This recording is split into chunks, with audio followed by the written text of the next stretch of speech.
I am Dr. Von Swine. And who are you? Scrooge McDuck. Scrooge McDuck, the wealthiest guy in Duckburg? I see. Well, I'm afraid you come to the wrong place. The mental health clinic for the screwballs is down the street, you see. I am not a screwball. Well, you are if you come to the free clinic thinking you are the richest duck in Duckburg. How do you think I got to be the richest? Now, what's wrong with me? Looks like a cabbagical distortion causing an astigmatic lipitude in the myopic receptors. Sounds serious. Not really. It means I got sauerkraut on my monocle. There! Now for a closer look. Guten Strudel! The worst case of loot lice I ever seen. Loot lice? What's that? A rare malady that affects bankers, cashiers, and millionaires with money bins. But this is the first case I've ever seen in a penniless psychotic. I am not penniless. I'm Scrooge McDuck. You're psychotic. Yeah, sure. Whoever you are, there's only one cure. Immediate Ovaltine. Ovaltine? How will a cup of cocoa cure me? Did I say Ovaltine? I meant quarantine. Oh, I get so confused. You know. No kidding.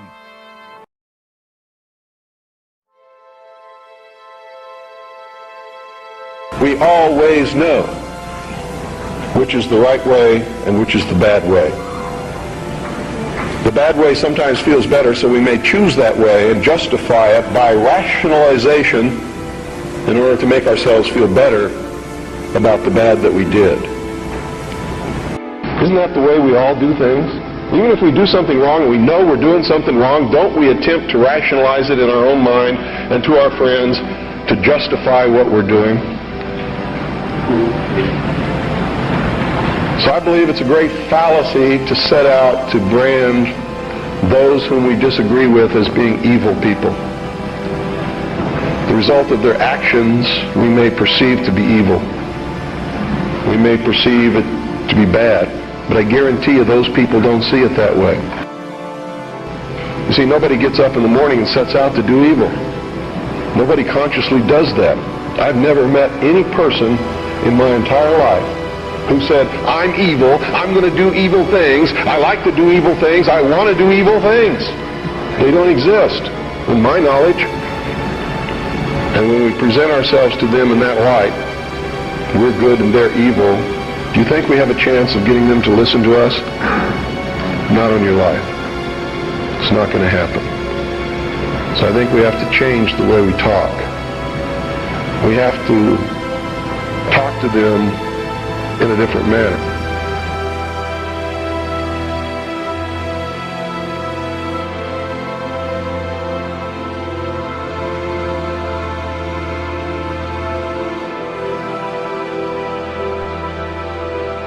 Ladies and gentlemen, occasionally I call you sheeple. Occasionally I demonstrate a great impatience with the way things are, and sometimes with the way you are. I would not do that if I did not care about you. Or if I did not care, I would not bother. I love you. I love you. I love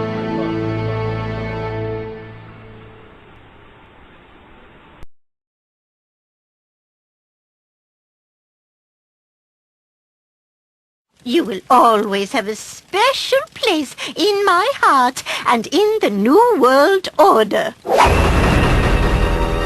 Ghoulish isn't our vampire, Mrs. C.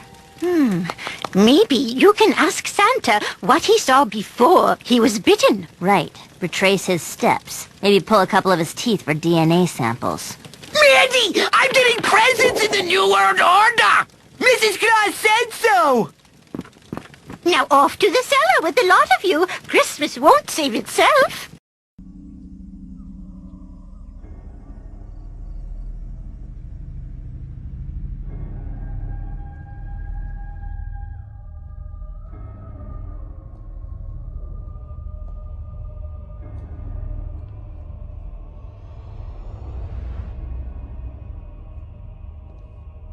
Good evening. You're with the Illuminati. Beg your pardon. There's no such thing. It's just a bedtime story.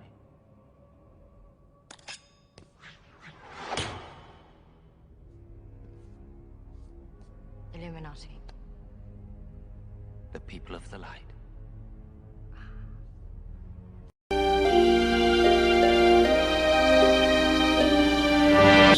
Goliath is some piece of work, all right. The Illuminati will be pleased, Mr. Bluestone. You make an excellent Judas. It's a gift. That proved this all-powerful Illuminati society of yours really exists. Let me guess. The Illuminati. The Illuminati decided you were irreplaceable. Excuse me? Nobody knew more about underworld dealings than Mace Malone. Once the gangs found out an outside faction had learned their darkest secrets, you were a marked man. You had to disappear. Thanks to you, the Illuminati had the goods to cut themselves in. They've been organized crime's silent partner ever since. Young man, how long have you been plagued by these fanciful delusions? Not as long as you've had this tattoo. For a man pushing 100, you're amazingly well preserved. How accommodating of the society to provide its senior members with rejuvenation drugs. You should see the dental plan. We've been aware of you for some time, Detective Bluestone. Despite all the roadblocks we've thrown in your path, you've managed to persevere. Yeah, I'm funny that way. You are impressive that way. What would you say if I told you the society might be willing to offer you membership, provided you pass a loyalty test? You want me to prove my good faith? How will you prove yours? With a bit of information. Courtesy of David Xanatos, one of our lower echelon members. You got my attention. Their mouths are full of bitterness and curses, and in their paths, nothing but ruin and misery, and the fear of God is not before their eyes. They have taken the hearts and minds of our leaders. They have recruited the rich and the powerful, and they have blinded us to the truth. Our human spirit is corrupted. Why do we worship greed? Because outside the limit of our sight, feeding off us, perched on top of us from birth to death, are our owners. Our owners. They have us. They control us. They are our masters. Wake up. They're all about you, all around you.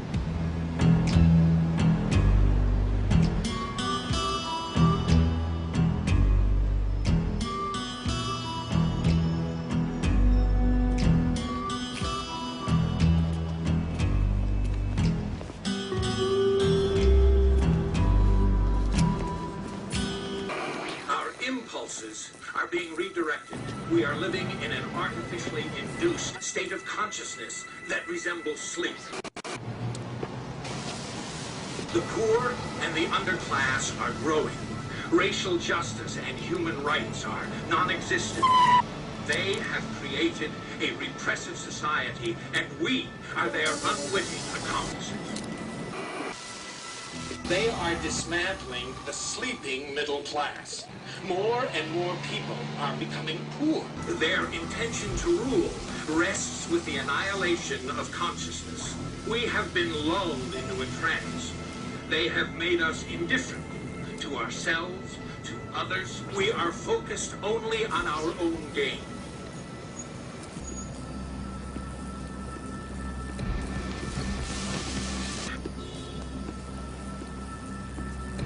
Please understand, they are safe as long as they are not discovered. That is their primary method of survival. Keep us asleep, keep us selfish, keep us sedated. We are their cattle. We are being bred for slavery. The revolution. Break their signal. Our transmitter is not powerful enough. The signal must be shut off at the source. We have...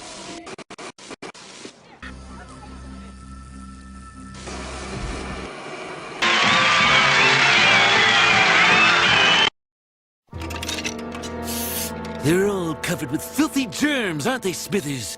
Why, what do you mean, sir? Freemasons run the country! Ugh.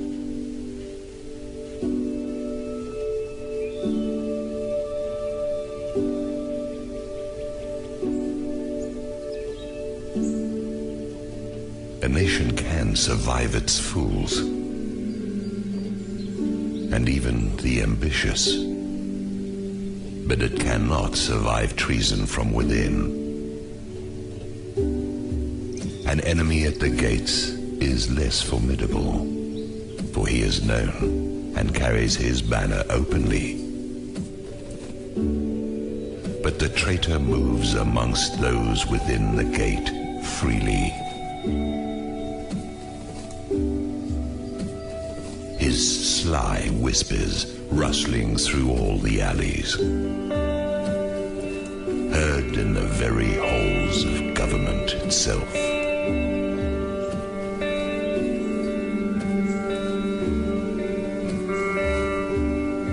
For the traitor appears not a traitor. He speaks in accents familiar to his victims, and he wears their face and their arguments.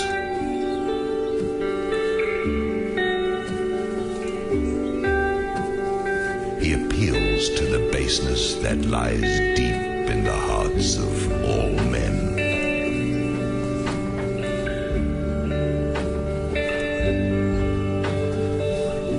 He rots the soul of a nation. He works secretly and unknown in the night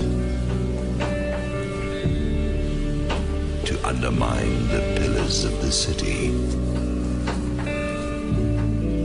He infects the body politic so that it can no longer resist.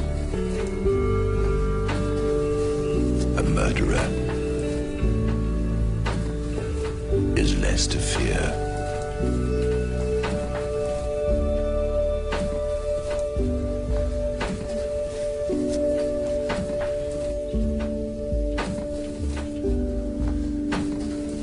The traitor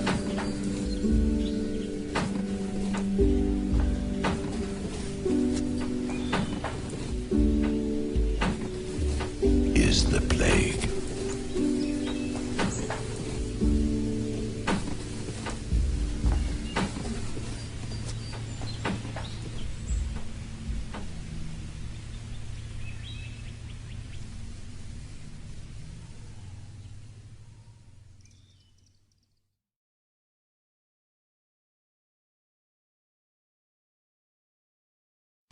Well, joining me now is Councillor Keith Gregory, who you just saw in that report from Kieran Jenkins, and Bill Brereton, a former Deputy Police Commissioner here in North Wales. Well, Keith Gregory, do you have any confidence now that you'll be listened to and believed in these latest inquiries? I'm quite hopeful. I'm quite confident, to be honest, now that the Prime Minister and the Home Secretary and the Welsh Assembly have promised not to leave no stones unturned, and that I'm quite hopeful. The Waterhouse inquiry promised that, though, last time. What gives you that hope that things will be different now? I think people have changed the views of the views that people seen used to think about. The culture's changed. Yeah, culture change. That's what it is. Bill Brereton, we've had dozens of police investigations, more than a dozen council inquiries, the Waterhouse report, all of these inquiries, and yet so few convictions. Why do you think that is? I think there's lots of reasons. I mean, for me, the way forward is quite properly to have an outside force investigation, and that's been called for, as I understand it. I think it's very important that right up front, everyone is required to declare whether they have been or currently are a Mason. Section 81 of the Waterhouse report touches on it very fleetingly. It may or may not be a problem, but let's have it out in the open and make sure that people know what's going on. Well, because the Masons were, and maybe still are, very powerful here. I mean, do you think there were people being protected by pillars of the establishment? I don't know. I mean, you know, there's an investigation to be done, and clearly that's not me because I'm retired. But the the fact that the questions there needs solving, it needs clearing once and for all, and the suggestion that there could be undue influences has to be dealt with. I was never a Mason, never have been, never will be, and I was always very clear on that, and therefore it never touched on me. But I think if it's that concern that if you don't know, you just don't know what's going on in the background. Keith Gregory, are the Masons an avenue that needs to be investigated? Masons definitely need to be investigated, especially here in North Wales. I think nearly everyone, especially on the list that I have, are all members of some sort of Masonic lodge. The Prime Minister's spoken today about the danger of a witch hunt, and you've got to say that a lot of these allegations relate to many decades ago. You're relying on people's memories. How much of a concern do you think that is?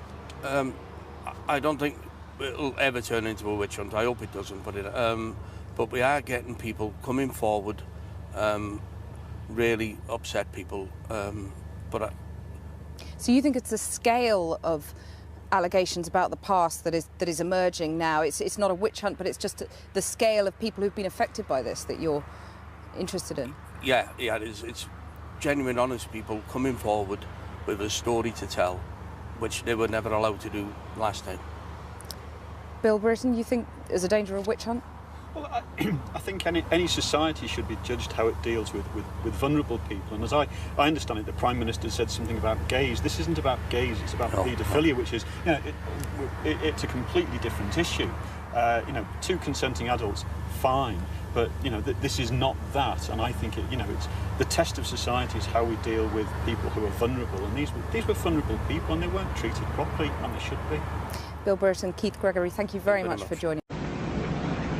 And Americans, for all these years, have been looking around for the enemy. They've never been able to find an enemy. So those who control them were able to control them even better by giving them an enemy. That's what Stalin and Churchill and Roosevelt determined at Yalta. Who was going to be the enemy post-war? Turned out to be Stalin. And there was going to be this phony Cold War so that the population would never discover the real enemy. And I'm talking about the population of the Soviet Union as well as the rest of the world. You see, the enemy has always been here. It's your uncle, your aunt, your father, your mother, your brother, your sister, your nephew, your nieces, who belong to the fraternal orders collectively known as the Mysteries. The very highest degrees of which, combined together, make up a secret order known as the Illuminati. Their goal is to destroy all existing religions save theirs, all existing governments save theirs, and shackle the mob in a system of eternal oppressive debt chained to a computer for the rest of their life, in a propagandized world to make them believe that they are happy in this system. Now, do you think they're succeeding? Haven't I described to you just now exactly what is going on in the world today? Yes, they're succeeding. They're succeeding because the American people don't understand their enemy. They don't even know what's happening. I mean, we just got here, and we have more than enough food to get us through the winter, right? Why go back? But there was that ant that stood up to me. Yeah, but we can forget about him. Yeah, it was just one ant. Ooh. One ant. Yeah, you're right. It's just one ant. Yeah, boss. They're puny. Puny?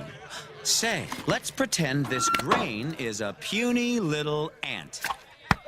Did that hurt? Nope. Well, how about this one? Are you kidding? Well, how about this?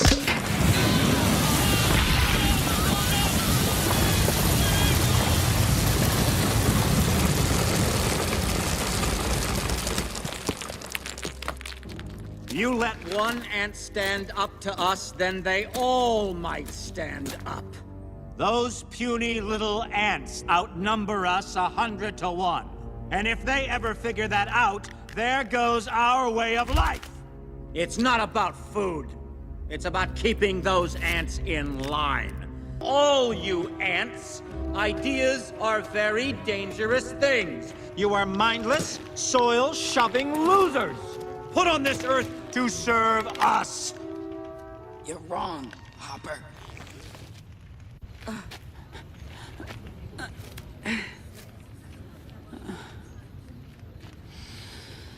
Ants are not meant to serve grasshoppers. I've seen these ants do great things. And year after year, they somehow manage to pick food for themselves and you. So who is the weaker species? Ants don't serve grasshoppers. It's you who need us.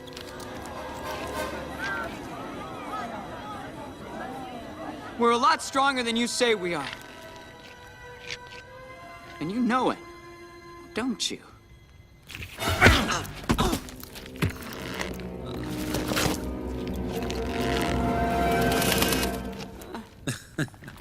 Well, Princess. Hopper, I hate to interrupt, but,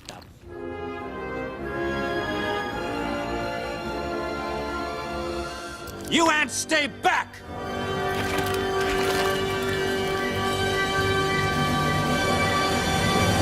Oh, this was such a bad idea. You see, Hopper, nature has a certain order. The ants pick the food, the ants keep the food, and the grasshoppers leave.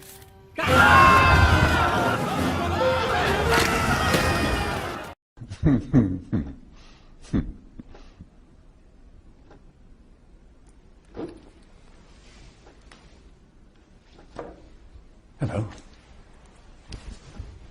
My name is Montague William III. And what I will tell you may well sound absurd, but the less who believe it, the better for me. For you see, I'm in banking and a big industry. For many a year we have controlled your lives, while you all just struggle and suffer in strife.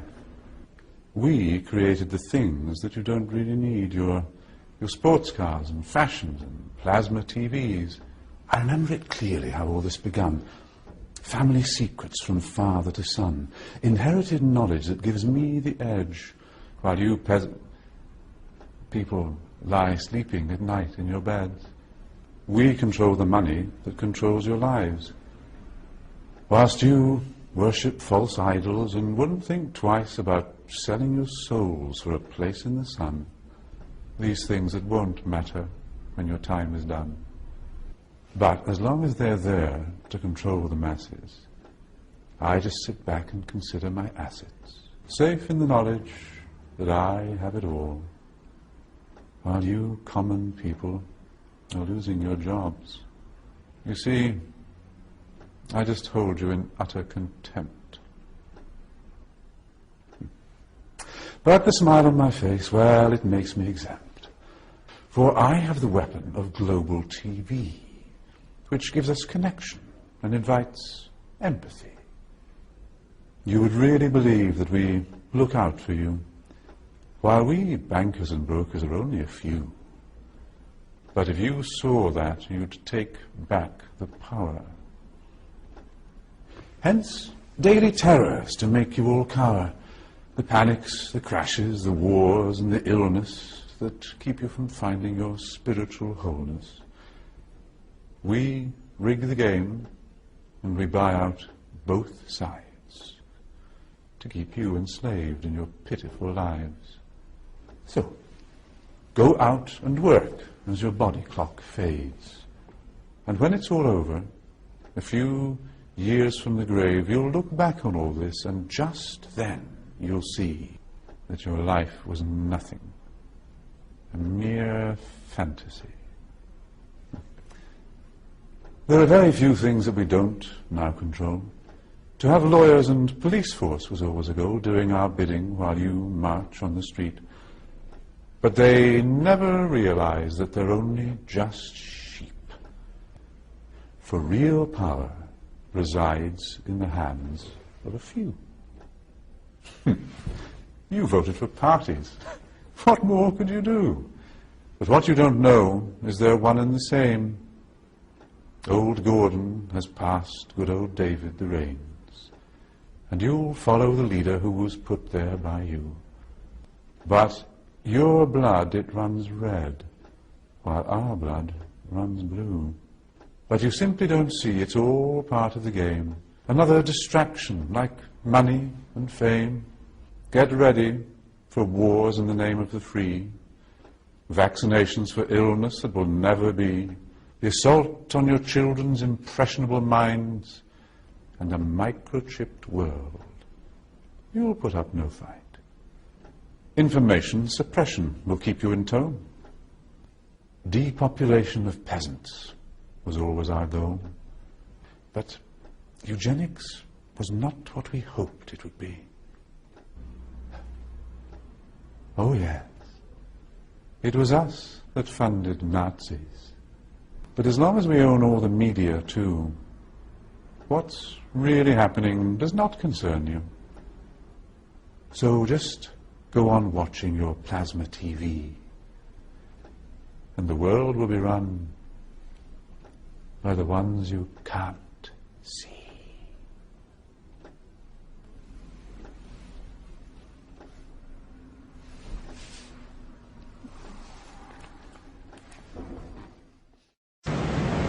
Their whole purpose throughout history has been to teach a small number of people how to become adept at controlling everyone else and presenting their societies as desirable to the profane, so that you'll go knock on the door and say, hey, can I be a member, and be initiated, with the promise of learning some great secret. What is that secret?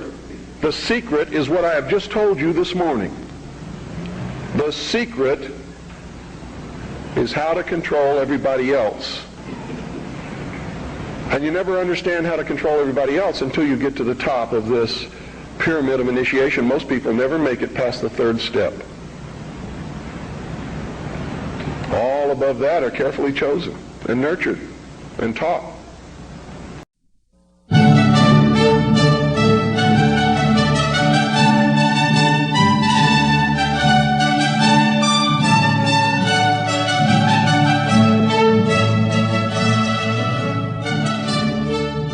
On the morning of September 11th, 2001, 19 men armed with box cutters, directed by a man on dialysis in a cave fortress halfway around the world, using a satellite phone and a laptop, directed the most sophisticated penetration of the most heavily defended airspace in the world, overpowering the passengers and the military combat-trained pilots on 4 commercial aircraft before flying those planes wildly off course for over an hour without being molested by a single fighter interceptor.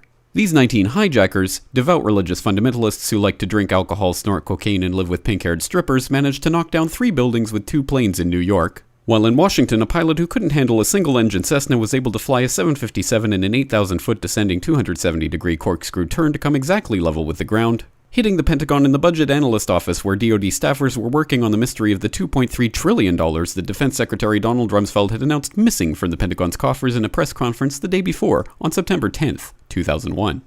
Luckily, the news anchors knew who did it within minutes. Osama bin Laden. The pundits knew within hours. Osama bin Laden. The administration knew within the day. Terrorists who committed these acts and those who harbored them. And the evidence literally fell into the FBI's lap. That a hijacker's passport was found blocks from the World Trade Center crash site, if you can believe that. But for some reason, a bunch of crazy conspiracy theorists demanded an investigation into the greatest attack on American soil in history. That investigation was delayed, underfunded, set up to fail, a conflict of interest, and a cover-up from start to finish. It was based on testimony extracted through torture, the records of which were destroyed. It failed to mention the existence of WTC-7, Able Danger, P-TECH, Sibel Edmonds, OBL and the CIA, and the drills of hijacked aircraft being flown into buildings that were being simulated at the precise same time that those events were actually happening. It was lied to by the Pentagon, the CIA, the Bush administration, and as for Bush and Cheney, well, no one knows what they told it because they testified in secret, off the record, not under oath, and behind closed doors.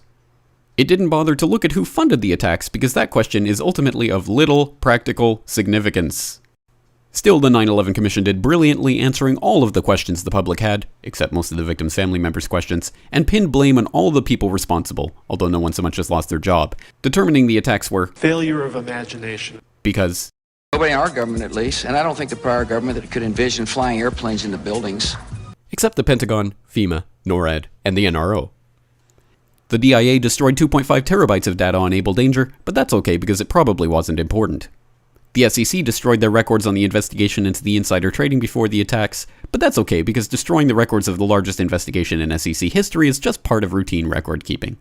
NIST has classified the data that they used for their model of WTC-7's collapse, but that's okay because knowing how they made their model of the collapse would jeopardize public safety. The FBI has argued that all material related to their investigation of 9/11 should be kept secret from the public, but that's okay because the FBI probably has nothing to hide. This man never existed, nor is anything he had to say worthy of your attention, and if you say otherwise, you are a paranoid conspiracy theorist and deserve to be shunned by all of humanity. Likewise him, and her. And her, and her, and him. Osama bin Laden lived in a cave fortress in the hills of Afghanistan, but somehow got away. Then he was hiding out in Tora Bora, but somehow got away. Then he lived in Abbottabad for years, taunting the most comprehensive intelligence dragnet employing the most sophisticated technology in the history of the world for a decade, releasing video after video with complete impunity and getting younger and younger as he did so, before finally being found in a daring SEAL team raid which wasn't recorded on video, in which he didn't resist or use his wife as a human shield, and in which these crack special forces operatives panicked and killed this unarmed man, supposedly the best source of intelligence about those dastardly terrorists on the entire planet. Then they dumped his body in the ocean before telling anyone about it. Then a couple dozen of that team's members died in a helicopter crash in Afghanistan. This is the story of 9/11, brought to you by the media which told you the hard truths about... His head could be seen to move violently forward. And... They took the babies out of the incubators. And... Mobile production facilities. And... The rescue of Jessica Lynch. If you have any questions about this story, you are a batshit, paranoid, tinfoil, dog-abusing baby hater and will be reviled by everyone. If you love your country and or freedom, happiness, rainbows, rock and roll, puppy dogs, apple pie, and your grandma, you will never ever express doubts about any part of this story to anyone. Ever. This has been a public service announcement by the Friends of the FBI, CIA, NSA, DIA, SEC, MSM, White House, NIST, and the 9/11 Commission. Because ignorance is strength.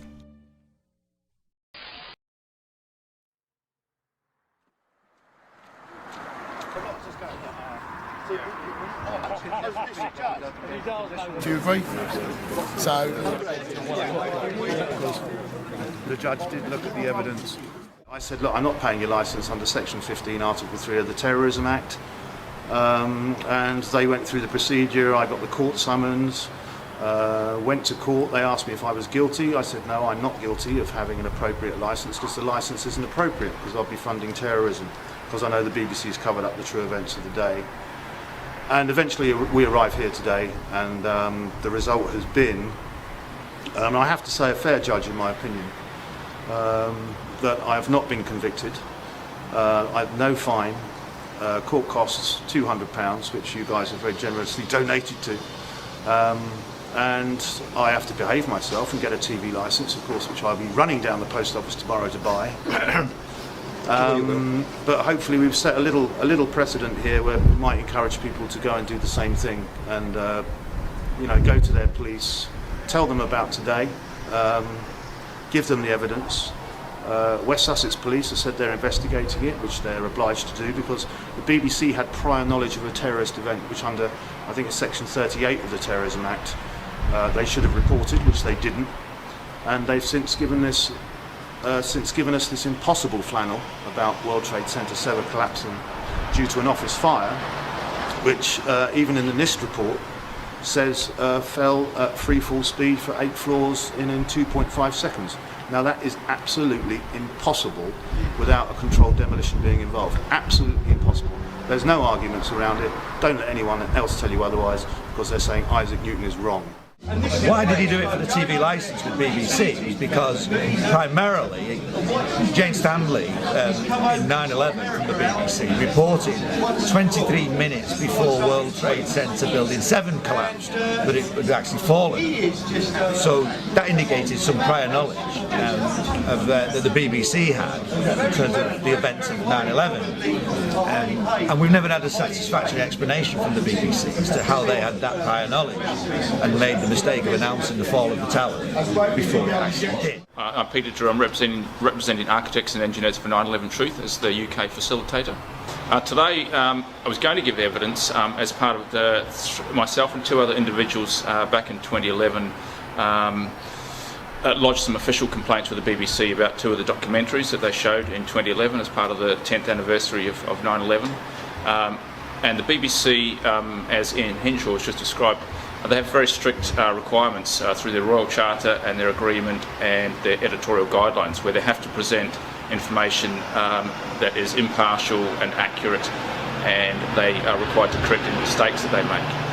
And one of the very important pieces of evidence that we were going to present today was in 2007, the BBC, in one of their documentaries, suggested that Building 7 did not come down at free fall speed, and said that the scientists and the architects who were suggesting that it had come down at free fall speed were wrong.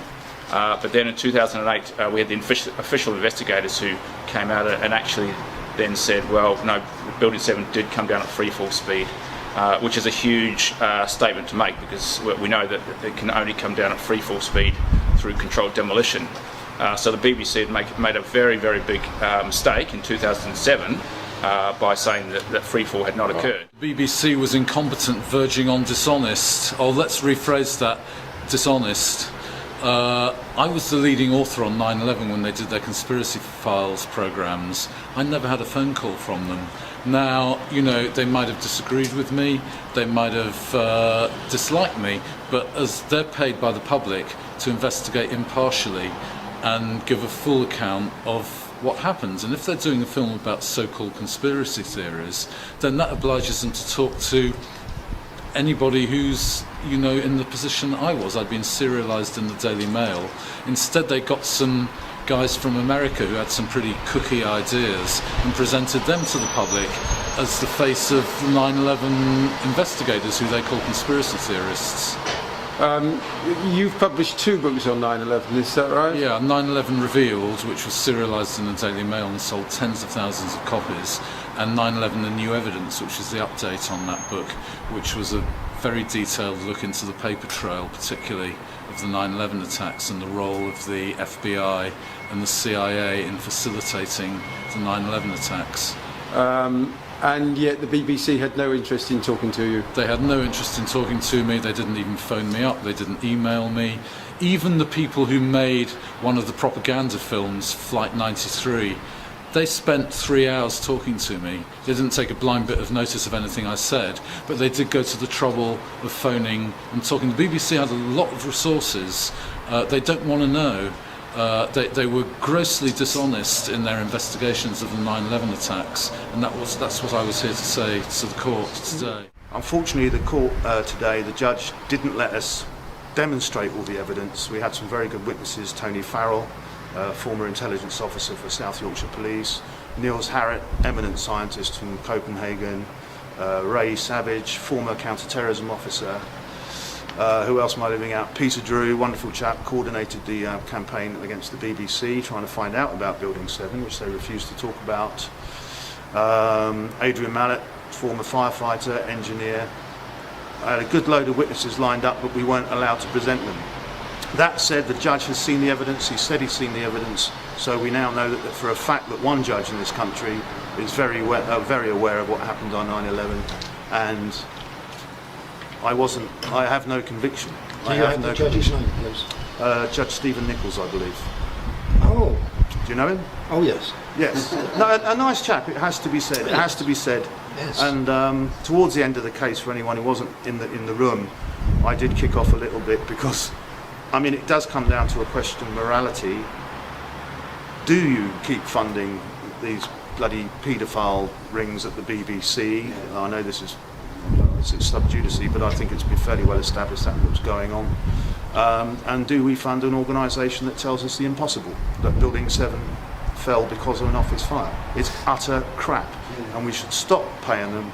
Go to your police station, go to your lawyer, wherever you have to go.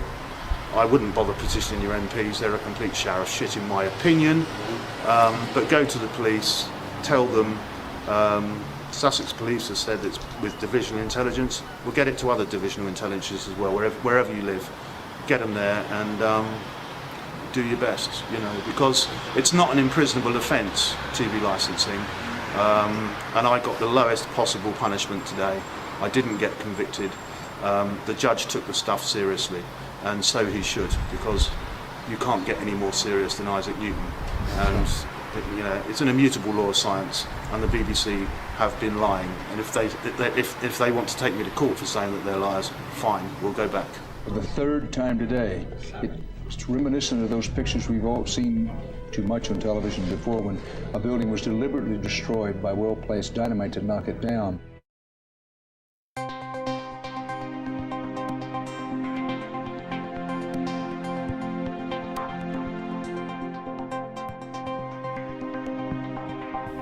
Welcome.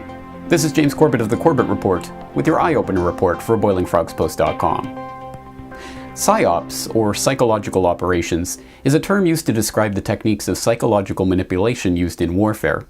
These operations are used to deceive, confuse, disrupt, and demoralize the enemy, with an aim toward weakening enemy resistance, or even causing enemy forces to surrender and enemy populations to capitulate. As the flip side to the ancient wisdom that knowledge is key to all successful warfare strategies, the art of deliberately sowing deception has been understood and practiced for thousands of years. Over 2,000 years ago, the use of deception and psychological manipulation as a tool of combat was detailed in Chinese military strategist Sun Tzu's The Art of War. All warfare is based on deception. Therefore, when capable of attacking, feign incapacity. When active in moving troops, feign inactivity. More than a theory, though, psychological warfare has been used since the dawn of recorded history. One of the earliest and simplest examples of PSYOPs trickery occurred over 3,000 years ago in the Trojan War. In a bid to end the war, the Greeks pretended to sail away, leaving a giant wooden horse as an offering to the goddess Athena. The Trojans, believing themselves to have finally won the battle, took the horse into Troy as a victory trophy.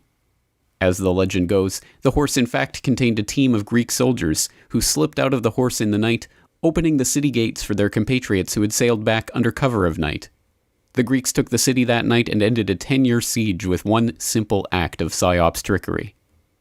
Another oft-recounted tale of psychological warfare from the ancient world revolved around Alexander the Great. Contemplating a retreat during one of his Asian campaigns, he was worried that the enemy forces would pursue his army. He is said to have had an oversized suit of armor casted and left behind when his forces withdrew, so that when the enemy found it, they would believe him and his men to be giants, dissuading them from pursuit. Genghis Khan's marauding Mongolian hordes were likewise helped by coordinated PSYOPs campaigns. In advance of those campaigns, he would send emissaries to targeted settlements to spread word of the fearsome Mongolian army and to demand surrender. When facing an enemy, Genghis Khan would order his troops to light 3 torches at night to give the impression of greater numbers, and attach instruments to horses' tails so the dust clouds in their wake would make a small force appear much larger. But in the modern age, just as the 20th century gave rise to new techniques of warfare, so too did it see the birth of new methods of PSYOPs, deception, and propaganda. The dawn of the age of air travel began the age of the aerial bombardment. So too did it give rise to the idea of dropping leaflets on enemy installations, urging enemy forces to surrender. Nationalists in the Spanish Civil War used loudspeakers to broadcast messages into Republican areas, urging them to give up the fight. In the Pacific Theater in World War II, Tokyo Rose broadcast Japanese propaganda messages meant to demoralize American GIs. Many of these simple techniques of propaganda dissemination are still used today, like this NATO propaganda broadcast from Italy via shortwave dissuading Libyans from resisting the NATO invasion last year. NATO warships are here to assist in supporting a United Nations Security Council resolution to enforce a maritime embargo in order to protect Libyan civilians. Do not target NATO vessels. If you target NATO vessels, you will be destroyed. You've been watching an excerpt of this week's Eye Opener Report. To continue watching the report, please log into BoilingFrogsPost.com. Those who have studied history know that nothing invigorates and empowers an authoritarian regime more than a spectacular act of violence, some sudden and senseless loss of life that allows the autocrat to stand on the smoking rubble and identify himself as the hero. It's at moments like this that the public, still in shock from the horror of the tragedy that has just unfolded before them, can be led into the most ruthless despotism. Despotism that now bears the mantle of security. Acts of terror and violence never benefit the average man or woman. They only ever benefit those in positions of power. This is why Nero fiddled while Rome burned. It gave him a chance to throw out the Christians to the lions and rebuild the capital of the Roman Empire in his own image. This is why Hearst and the warmongers of the emerging American Empire were delighted by the destruction of the USS Maine in Havana Harbor in 1898.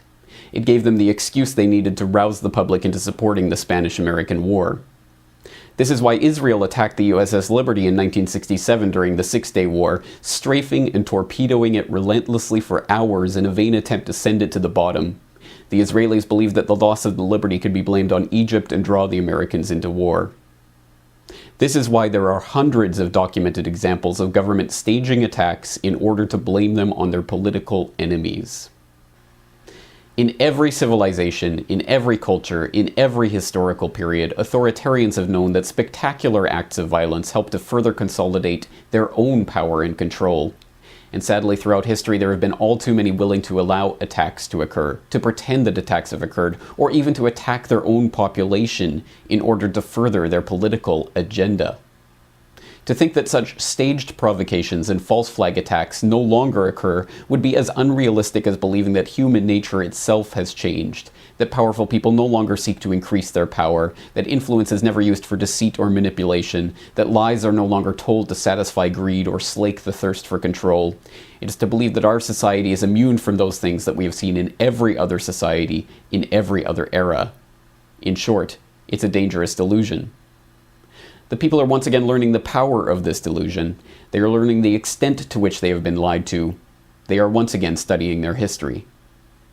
The Russians are learning how the FSB was caught planting bombs in Moscow in 1999 during a terror scare that swept Putin into power and stirred the public into supporting the Second Chechen War. They are learning how their autocratic ex-president came to power campaigning on the graves of those his old FSB cronies had killed. The Israelis are learning how Mossad has been caught time and again posing as the very Muslim terrorists they claim to be opposing.